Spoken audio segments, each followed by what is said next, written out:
Hello and welcome to India News TV from Brisbane, Australia.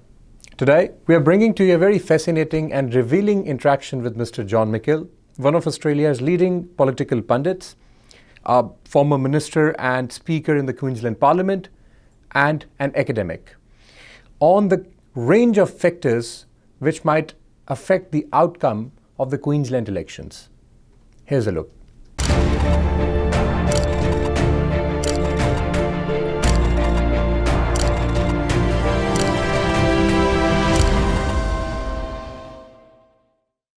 John, let me begin by welcoming you to this interaction. I mean, your analysis right now is more important than ever as Queensland goes into the election. So let me begin by asking you, how long have you been associated with politics as an analyst? As an analyst? When I had black hair like yours. Oh, that's been long ago. Long time. Long time. Probably about 40 years. Since I've gone into semi-retirement with the university, I've become a lecturer and tutor in politics, and so I've devoted myself to analysing the trends that are going on at both local, state and federal. So our system is very much like India's. It's a federal system. So let me come to Queensland for a while. Now we are... Perfect one day, beautiful the next. So we are in the middle of elections, and what are your analysis about the Queensland elections, and what are some of the key issues which will be shaping the outcome? Well, Queensland is a huge state. It is unlike every other state in Australia in that more people live outside the capital city of Brisbane than live in it. And therefore it's made up of a whole series of regional cities that all have to be visited, and in many cases have their own voting habits. So when we talk about Queensland, it's impossible to talk about one big thing. It's different in far north Queensland, North Queensland, central Queensland, the Wide Bay area. Then you go to Western Queensland, and then southeast Queensland, and even that's got the Sunshine Coast, Gold Coast, and then Brisbane and outer northern, southern Brisbane. So what are the issues? The number one issue that has predominated Queensland this year has been the pandemic.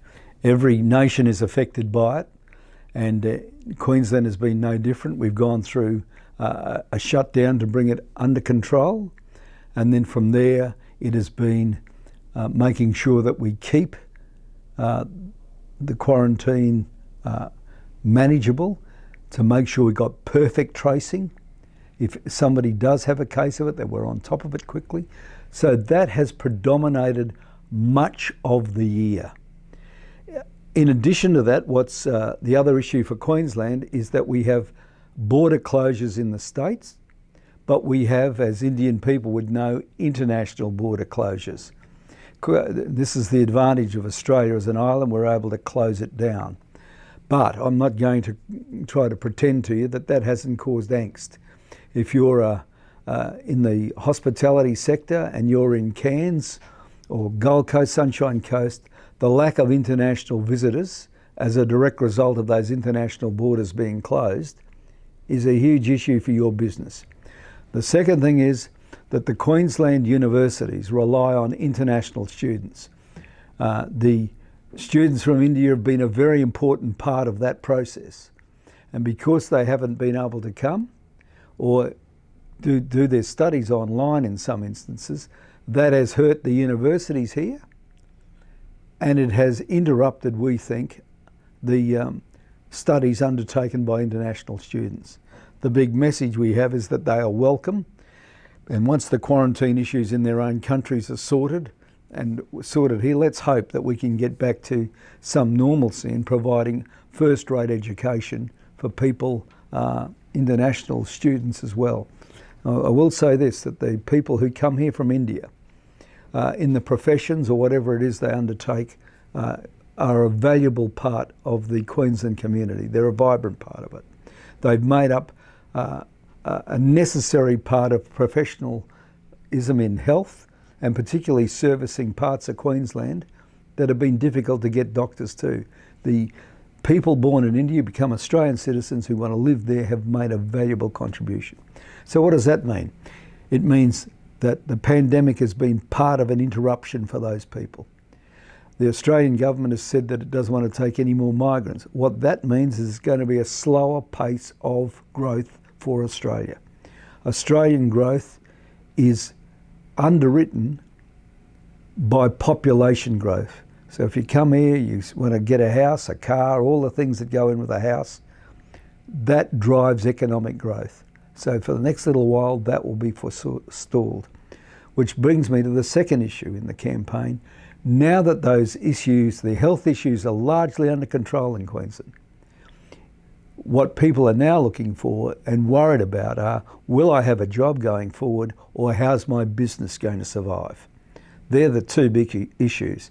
That's been the issue in the campaign. You've heard both sides of politics talk about the need for jobs, and especially now there's a mood on to create jobs in Queensland. Because in the past, those sort of manufacturing jobs have been let go a bit. Well, there's an emphasis and demand from the population to have things made here in Queensland. That's the issue going forward. The third issue is there's going to be a budgetary impact. Most of the state's money comes from the federal government, and the types of taxes that the states raise in Queensland are dependent upon the economy. So a large slab of that money comes from paying taxes when you buy a home or a car. All that's down. The other area that all states get their money from is from the GST. And the GST payments from the federal government to the states are going to be down by about $30 billion over the next 4 years. Now this is a huge hit because in Australia, the states are the ones who provide the services. So the battleground has been about how do you pay for those services? One side said it'll borrow for the infrastructure, the government said that. The other side said they will do it by growing the economy, and that'll produce a balanced budget. It's not up to me to argue the merits of that, but present to you how the two major parties here are essentially arguing for the same thing, but arriving at it in two different ways. Now, since you pointed out the whole range of issues which affect the Queensland politics and the outcome, you started with the pandemic and then the economy. While we do realize that Queensland specifically has looked after the pandemic very well, I mean, closing the borders, and the cases have been brought down to almost zero now. But at the same time, economy of Queensland, I mean, Gold Coast, Sunshine Coast, all these places have suffered a very massive hit. So what do you think will be the outcome in such a scenario when we have both ends of the spectrum sort of trying to make a balance, and how do you see that? Well, there's some debate as to what the impact has been. There are also businesses who are grateful that they've been able, with the virus under control, that they've been able to open and conduct their businesses. What it's meant, because people can't travel overseas, that travel dollar has gone, in Queensland's case, to other parts of Queensland. And so parts of the Sunshine Coast and the Gold Coast are doing quite well. Parts of southeast Queensland are doing very well. So drive-to destinations are doing very, very well indeed. And we're hearing that from the operators. So the impact has been a bit uneven. Once you go further north and it's fly-to destinations, I can see that it's been tougher there. But the Cairns market, and I encourage people from India who are listening to this, if you want to see a beautiful part of the world, when the borders open, make sure you come to far north Queensland and have a great Cairns experience. The Great Barrier Reef is something worth visiting. It's been knocked around, I couldn't deny it, by the international border closures. It's been knocked around too by the fact that the major airlines are not flying anymore. Don't forget, Queensland was impacted when one of the airlines, Virgin Airlines, went into liquidation. Creditors took it over. The Queensland government offered money to make sure it stayed in Queensland and was able to fly the routes in Queensland. Now, the government was criticised for that, using taxpayers' money for that. The government of Queensland would argue that that was needed for the regionalised nature of Queensland. Now, it's not up to me to prosecute that argument.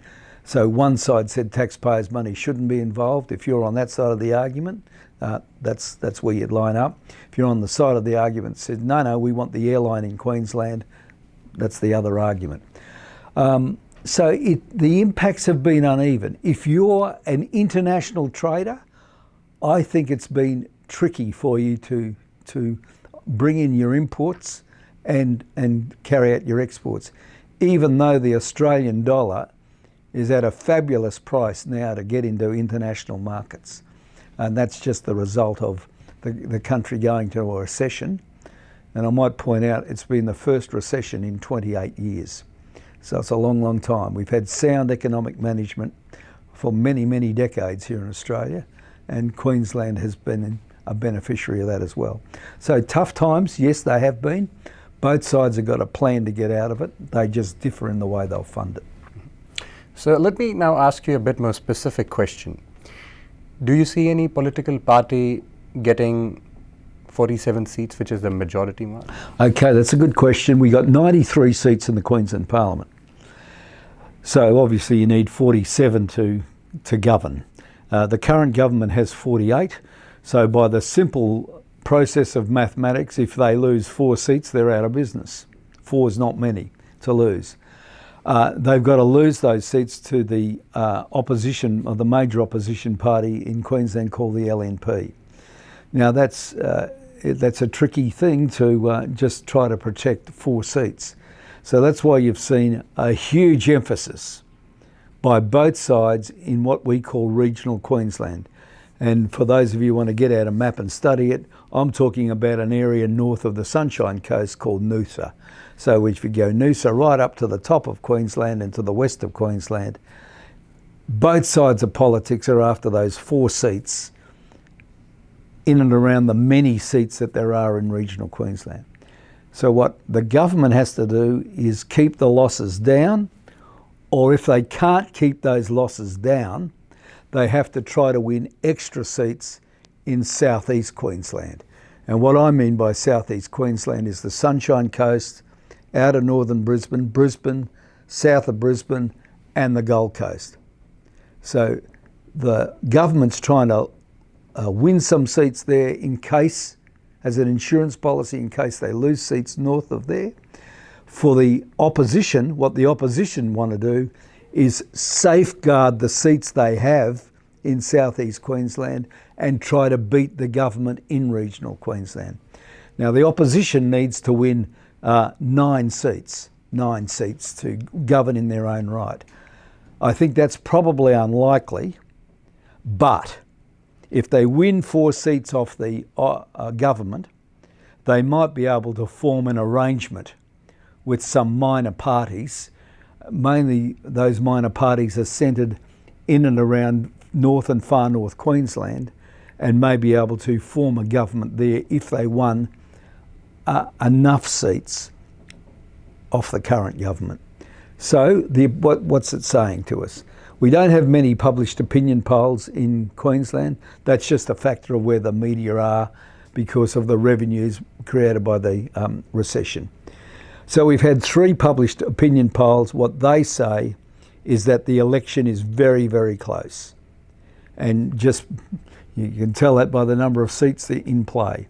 Both sides, both major parties in the opinion polls are getting the same primary vote.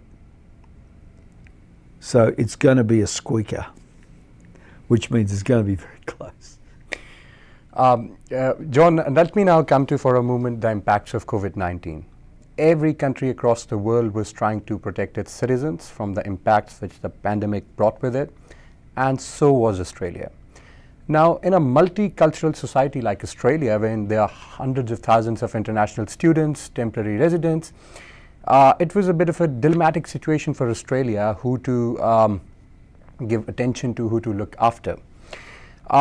There are various opinions amongst various temporary residents and international students that the government of Australia has not looked after the international students as well as they should have during these pandemic. Do you think that this will be impacting immigration into Australia, and how the soft power and the perception about Australia plays a role across the world?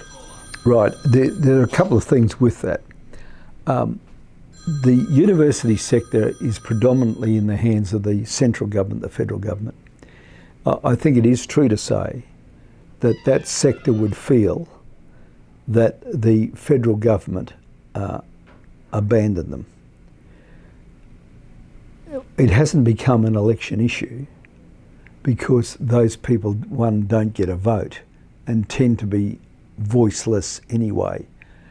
But when I look at Canada, for example, who has international students in their universities, Canada included those students in part of the relief package that they gave to the rest of the country as a signal that they were valued and wanted. My personal opinion is that the Australian government should have included those students in some package to help them. I think it was wrong to abandon them because they've been good enough to seek out our universities. Our universities are able to offer Australian students a good deal because of the role and the cash that international students provide. We need to be welcoming, and I would hope that the Australian government in time recognises the folly of what they have done, because my view is that international students would have long memories about the way they were seen to have the door slammed on them. However, the universities themselves might feel the same way. They were excluded from any packages that the government were providing. So the universities weren't able to provide the financial assistance. In fact, the universities have had to lay off hundreds and hundreds of staff. And I think that has been an oversight on behalf of the government. My last question, John, is we've got the US elections going on right now, Joe Biden and Donald Trump. And we have seen these debates which have been not very nice, considering the kind of arguments that have come from both sides. Now, how do you see this election, considering this election will impact the global politics, which is going on right wing right now, the right side? How do you see this? I'll answer that in a couple of parts. When you consider the Queensland elections, and Australian elections for that matter, we have in Australia an independent electoral commission who drew up the boundaries for the seats, who make it accessible for everybody 18 years and over to get a vote. We don't try to suppress people on the basis of the colour of their skin. We don't underfund the Electoral Commission as they have in the United States. We have one central system of voting that operates Australia-wide, or in Queensland's case now, Queensland-wide.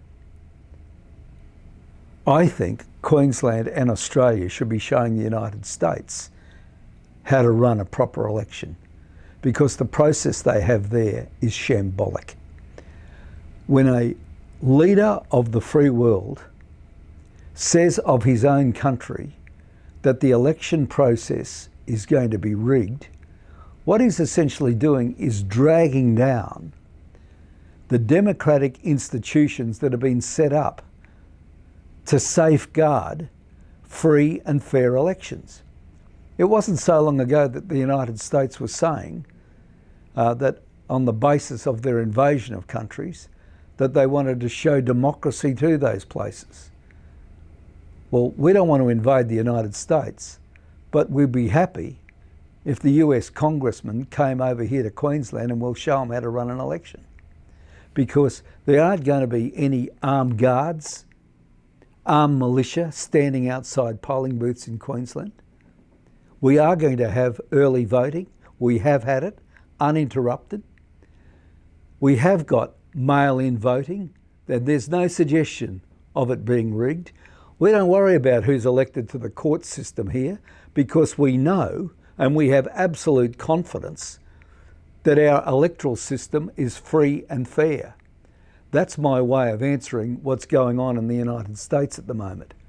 The United States has nothing in an electoral process to offer India or Australia in something we can copy. You can't have the leaders of the free world dragging down their own institutions in the manner in which they've been dragged down.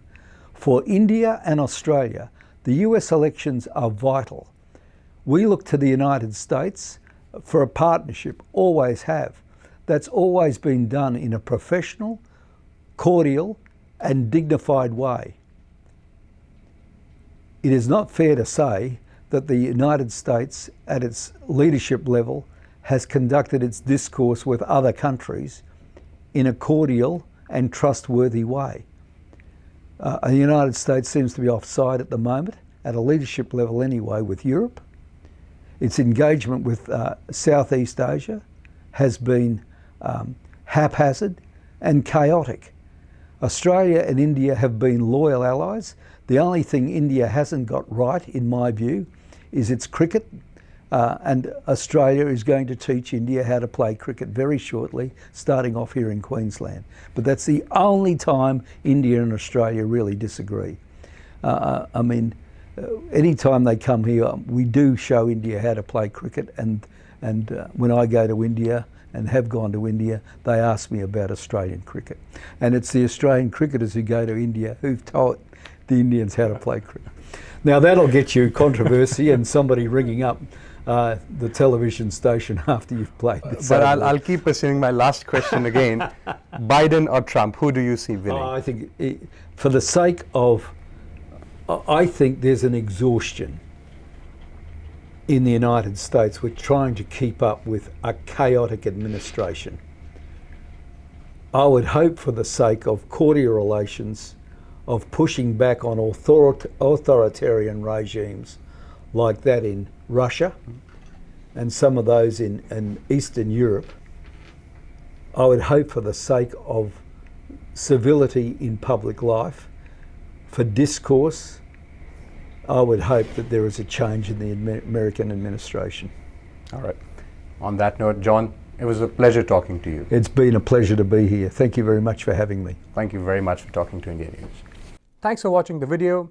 If you like it, please press the like button, share your views in the comment section, and please subscribe to India News TV for more such updates.